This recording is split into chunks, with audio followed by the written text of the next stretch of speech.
I'll recognize a gentlelady from Arizona, my good friend, Miss Lesko, for 5 minutes, please. Thank you, Mr. Chair. I'm excited to once again return to the subcommittee. It has such broad jurisdiction, and it's great. I'm very excited about the future of autonomous vehicles. I have a huge senior citizen population in my district, and I'm already a senior citizen. I can still drive, but there is going to be a point where I won't be able to drive. And a lot of my constituents are having problems getting to their doctors, getting to the grocery stores, and there's not enough public transportation available for them. They use the dial-a-ride, but they have to wait like a long time, and, they complain about it, right? So I think this is a solution. And it's a solution for the blind, it's a solution for disabled, and I'm excited about it, quite frankly. Now, I think you know that in Arizona, under our former Republican governor, Doug Ducey, he was very excited about autonomous vehicles as well. And so we have several companies that operate in Arizona. One of them is Waymo, owned by Google. It has partnered with the Chinese automaker Geely. Waymo currently has a fleet of autonomous rides in Phoenix. So I have a question for you, Mr. Pugh.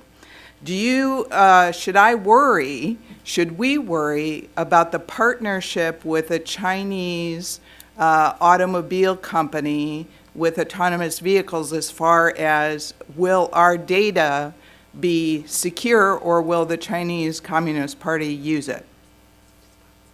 Well, thank you, Congresswoman. I'm not as familiar with the partnership that you referenced, but what I can say at a high level is that when the Chinese government does have involvement with a company, it's something we need to be very careful and mindful of and ensure that they're not collecting data and then ensure it's not going back to the CCP.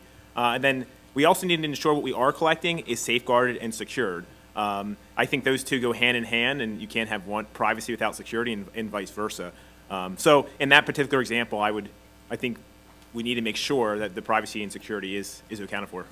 Thank you. And Mr. Farah, how would you anticipate the global AV supply chain to be set up if the U.S. continues to limit the ability of the U.S. AV industry to develop here, while China has the backing of an eager government? So, I remember California a number of years ago. They wanted to shut down the AV autonomous vehicle testing, and we picked up the slack in Arizona. So how is that going to affect it if we don't change our policy here in the United States? First of all, I want to thank you for your enthusiasm for autonomous vehicles. We obviously share it, and your home state has been tremendous in terms of a partnership. I think you detailed one of our great member companies, and there are others as well. I think that the next point I would make here is that with regard to supply chain, autonomy has an amazing contributing factor here as it relates to supply chain challenges. I'll just give you one example, which is around autonomous trucking. We have a situation now in this country where we have a truck driver shortage of nearly 80,000 truck drivers across the country. That's going to double by 2031. And so autonomous trucking really offers a solution, and I think it gets to trying to alleviate the supply chain crisis that a number of your colleagues have flagged today. And so that's something where I've been privileged to ride in these autonomous trucks. I see the way in which they're operating. They are viewing things. They are responding to incidents on the road that a human could never have a hope of being able to see. And so I think it's going to lead to more safety for people on the roads, for truck drivers, but better movement of goods. Well, I think so too, because, as you said, like right now, isn't the first vehicle have a driver in it, and then there's like a caravan of other trucks that are autonomous and hooked up to it? Tell me more about that. Not so much a caravan, but there are, so different developers obviously are approaching this in different ways, and there are situations where in places like your home state of Arizona, there are autonomous vehicles that are operating without a human driver sitting in the seat that can grab control of the wheel.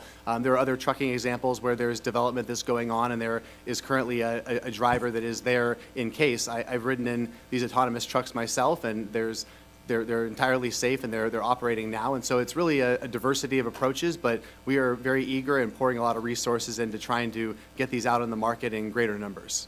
Well, great. And I'm running out of time, but I was just curious if, when you're answering somebody else's questions, if you can tell me, any of you, if you realize that security cameras that are made in China call back, if you're hooked up to the internet, they call back to China.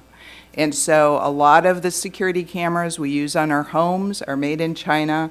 Just curious about that. Thank you, and I yield back. Yeah, let's take that question for the record, please. That's so very important. Thanks for bringing it up.